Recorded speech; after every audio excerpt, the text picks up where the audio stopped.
जनता party हो या RSS के हो, उनके जो ट्रेनिंग कैंप है वो हिंदू टेररिज्म बढ़ाने का काम देख रहे हैं। भगवा आतंकवाद, हिरवा आतंकवाद, ये था, ये गलत था, झूठ था। और इतने बड़े उन्होंने 24 दिन तक पिटाई की, मेरी दिन रात पिटाई करते थे। जो आया था उस वक्त वो हमने बता दिया था और कहते थे कि मेरे ये पूरे पैर हाथ। भगवा आतंकवाद के नाम पे ये तपास चल रहा था। टेढ़ी नहीं होती थी, मैं ग्लास भी नहीं पकड़ पाती थी पानी पीने के लिए। मोहन भागवत को मिलके क्या तो उनका डिस्कशन हुआ है, अब तुम जाके उनको उठा के लाओ। Saffron terrorism that has been implicated in many bomb blasts of the past. ये भारतीय जनता पार्टी हो या जिंदगियां और एक झूठ जिसने भगवा को बारूद बनाकर पेश कर दिया। नमस्कार, आप देख रहे हैं हिंदू राष्ट्र 3.0 और मैं आपके साथ हिमांशु मिश्रा। और आज हम बात कर रहे हैं उस केस की जो केस कम और एक भगवा साजिश ज्यादा थी। देश के साधु संतों को बदनाम करने का एक पाखंड था। देश के हिंदुओं को जो कट्टर हिंदूवाद चाहते थे, जो देश को हिंदू राष्ट्र की तरफ बढ़ते हुए देखना चाहते थे, उनके खिलाफ एक साजिश था। धमाका हुआ, मगर असली विस्फोट तो बाद में हुआ पूरे देश में। साल था 2008, तारीख 29 सितंबर, जगह महाराष्ट्र का मालेगांव। धमाका होता, 6 लोग मारे गए, कई घायल होते हैं, देश दहला और फिर देश के विचार की हत्या होनी शुरू हो जाती है। जिस देश में बहुसंख्यक हिंदू हो, उस देश में हिंदू को आतंकवाद बना दिया गया। मीडिया चिल्लाया भगवा आतंकवाद हो गया है, पुलिस बोली सनातन संगठन दोषी है और सरकार बोलती है हिंदू आतंकवाद। सरकार इसलिए बोलती है, देश का उस समय का गृह मंत्री बोलता भगवा आतंकवाद। हाथ में माला हो या गीता, सबकी सुई अब भगवा पर घूमने लगी थी। देश में कहीं पर भी धमाके होते थे, अगर उस धमाके के आसपास कोई भगवाधारी होता था तो कोशिश की जाती थी कि उस व्यक्ति को आतंकी घोषित कर दिया जाए, इसके ऊपर सारे केस लगा दिया जाए, लेकिन असली सच्चाई का पता ही नहीं चलता था। आखिर वो लोग कौन कौन से थे मालेगांव जिनको दोषी बनाया गया? साध्वी प्रज्ञा ठाकुर, एक तपस्विनी महिला जिनकी मोटरसाइकिल का इस्तेमाल किसी और ने किया, लेकिन केस उन पर फिक्स कर दिया गया। कर्नल श्रीकांत पुरोहित, भारतीय सेना का अफसर जिसने पाकिस्तान और आईएसआई के खिलाफ डेटा इकट्ठा किया, मगर वह राष्ट्रभक्त साजिशकर्ता बना दिया गया। उसके बाद नाम आते हैं रमेश उपाध्याय, सेना से रिटायर मेजर, सुधाकर चतुर्वेदी, अजय रहिरकार, सुधाकर द्विवेदी। ये ऐसे लोग थे, वो राष्ट्रवादी लोग थे, वो हिंदू व्यक्ति थे जिनके ऊपर भगवा आतंक का एक आरोप लगा। ना कोई सीसीटीवी फुटेज मिला, ना कोई हथियार मिला, ना कोई गवाह मिला।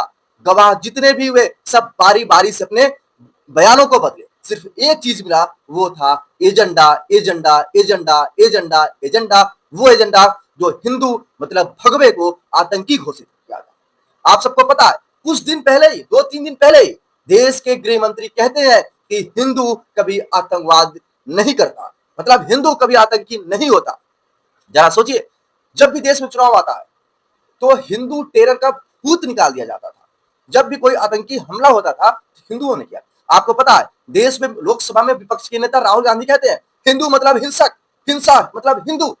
अब सोचिए, उस समय सरकार में थे तो हिंदू संगठनों को एक एक हमलों के लिए आरोपी बना दिया जाता था। उस दौर की मीडिया जो आज लोग मोदी मोदी हिंदू हिंदू कह रहे हैं, हेडलाइंस चलती थी आरएसएस माडो, भगवा आतंकी गिरोह, माला पहनकर बम फोड़ने वाले संत। उस समय मीडिया की जो निगाह थी टीआरपी के भूखे चैनलों ने भगवा को खून में रंगने में कोई कसर नहीं छोड़ी। भगवे को खून में रंग दिया था। सोचिए आप। आइए आपको हम बताने जा रहे हैं कि इसकी कार्रवाई कैसे कैसे चली, कौन कौन सी जांच हुई, कितने गवाह हुए। आइए मैं आपको बताने चल रहा हूं, सुनिएगा, बड़े ध्यान से सुनिएगा इसको। पूर्व सांसद प्रज्ञा ठाकुर जो बीजेपी से पूर्व सांसद हैं, 2019 में भोपाल और सीहोर लोकसभा सीट से ये भारतीय जनता पार्टी की तरफ से प्रत्याशी बनाई गई और जीती। देखिए उनके ऊपर आरोप क्या था। जिस मोटरसाइकिल पर बम रखा गया था वह उनके नाम पर था, उनके नाम पर रजिस्टर्ड था। अभियोजन पक्ष ने दावा किया था कि साध्वी प्रज्ञा ठाकुर ने भोपाल में आरोपियों के साथ एक बैठक में भाग लिया था, जहां चर्चा हुई थी कि 2006 में हुए विस्फोट का बदला मालेगांव में विस्फोट से लिया जाना चाहिए। ठाकुर ने कहा था वह विस्फोट करने को जनशक्ति उपलब्ध कराएंगी, ये आरोप उन पर लगा था। अब लेफ्टिनेंट कर्नल के पद पर कार्यरत थे प्रसाद श्रीकांत पुरोहित के ऊपर क्या आरोप लगा था, आप ये बड़े ध्यान से सुनना। उस समय की कांग्रेस जो हिंदू विरोधी, जो हिंदू आतंकवाद का समर्थन, मतलब हिंदू आतंकवाद देश में थोपना चाहती थी कि इस्लामिक आतंकवाद से हटा के हिंदू आतंकवाद बना दे, उसने सेना के अधिकारियों को भी नहीं छोड़ा। सुनना, पुरोहित ने 2006 में अभिनव भारत संगठन के स्थापना में भूमिका निभाई थी। बम धमाकों के लिए धन जुटाए, ब्लास्ट की साजिश रची और बैठकों में हिस्सा लिया। बैठकों में अलग अलग संविधान और झंडा की बात कहते थे, ये इन पर आरोप थे। रमेश उपाध्याय सेना से रिटायर मेजर को 2008 में गिरफ्तार कर दिया गया और इन पे आरोप क्या था, ध्यान से सुनना। फरीदाबाद में एक बैठक के दौरान उपाध्याय ने सह आरोपी प्रसाद पुरोहित के साथ हिंदू राष्ट्र बनाने और इसके अलग संविधान के विचार का समर्थन किया था। जैसा कि मैंने आपको पहले ही बताया कि कांग्रेस हिंदू विरोधी। नासिक में एक सैन्य स्कूल की बैठक में उपाध्याय को ब्लास्ट केस के फंडिंग देने वाले अभिनव भारत संगठन का कार्यकारी अध्यक्ष चुना था। कितनी बड़ी साजिश चल रही थी दोस्तों, आप यहाँ पे देख सकते हैं। सुधाकर चतुर्वेदी एटीएस ने नवंबर 2008 में गिरफ्तार किया और 2017 में एक विशेष अदालत ने इन्हें जमानत दे दी। आरोप क्या था, ध्यान से सुनना। अभिनव भारत संगठन को कई सूचनाएं पहुंचाने के लिए जिम्मेदार इनको ठहराया गया था। विस्फोट के समय नासिक में रुका था, ये आरोप थे। आईडीएक्स के स्रोत का ठिकाना सुधाकर के किराए के घर पर मिला था, यह भी इन पे आरोप था। इस तरह के सैंपल मालेगांव ब्लास्ट में प्रयोग हुए आईडीएक्स से मेल खाते थे, ये इन पे आरोप थे।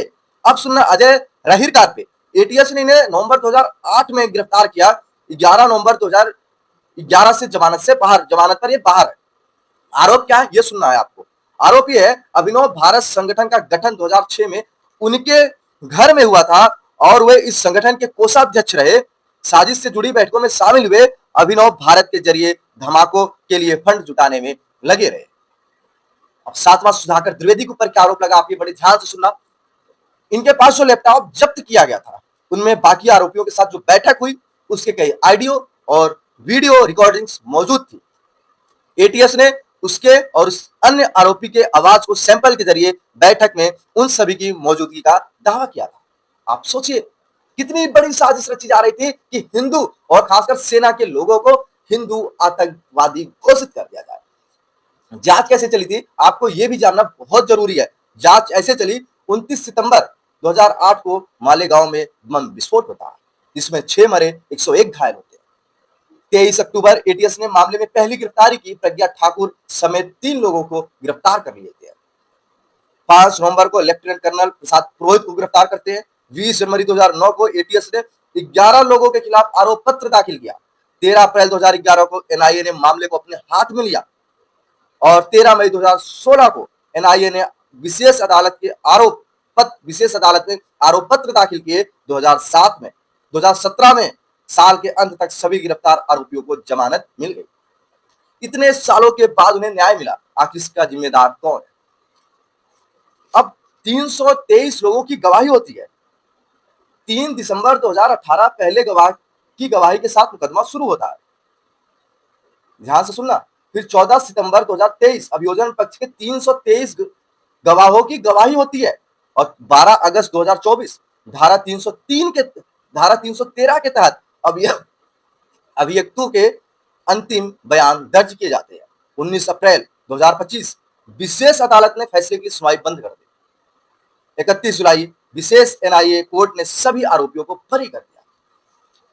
अब मामला यह है कि कुछ दिन पहले मतलब 30 जुलाई को अमित शाह जी का बयान आता लोकसभा में, हिंदू कभी आतंकवादी नहीं हो सकता, और उसके अगले दिन एनआईए कोर्ट का फैसला आता है तो नहीं है, कोई साजिश साबित नहीं हुई है, सभी आरोपी बेकसूर है। अब एक ही सवाल उठता है, जब जुर्म था ही नहीं तो जुर्म का ढोल कौन पीट रहा था? कौन था जिसने कोर्ट से पहले फांसी सुना दी थी?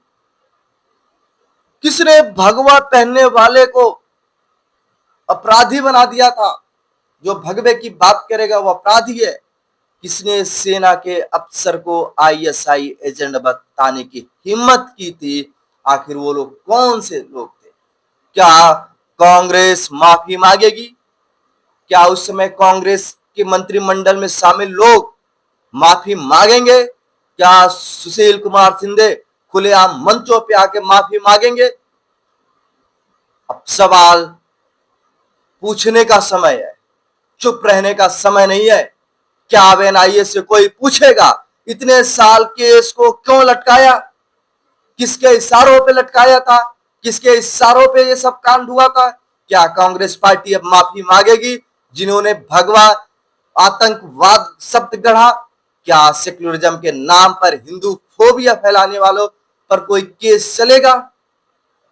हम पूछते हैं, हिंदू राष्ट्र 3.0 पूछेगा और लगातार पूछेगा। और सबसे जरूरी, अब क्या अब भी कोई साधु संत गिरफ्तार होगा तो हम चुप रहेंगे? ये हिंदुओं से जवाब है।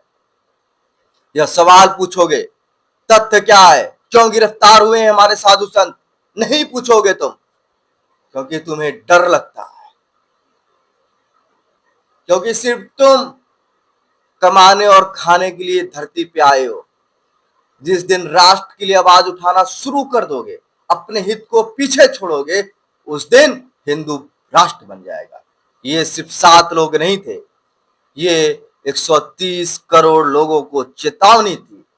ये 7 नाम कोई साधारण नाम नहीं थे, ये प्रतीक थे उस सनातन की जो हर बार झूठ के खिलाफ उठता था। प्रज्ञा ठाकुर, वह महिला जिसे मार मार कर अधमरा कर दिया जाता था। 24 अधिकारी, 24 एटीएस के अधिकारी लगातार एक साथ बेल्ट बरसाते थे, हड्डियां तोड़ दी थी, उंगली तक नहीं मुड़ती थी। कर्नल पुरोहित, एक फौजी जिसे कोर्ट के बिना देशद्रोही बना दिया जाता है, और बाकी 5 जिनकी सामाजिक पहचान बर्बाद कर दी गई।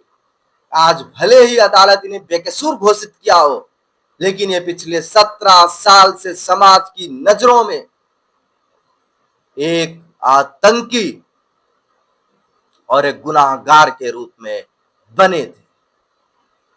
सोचिए आप लोग, अब जवाब कौन देगा?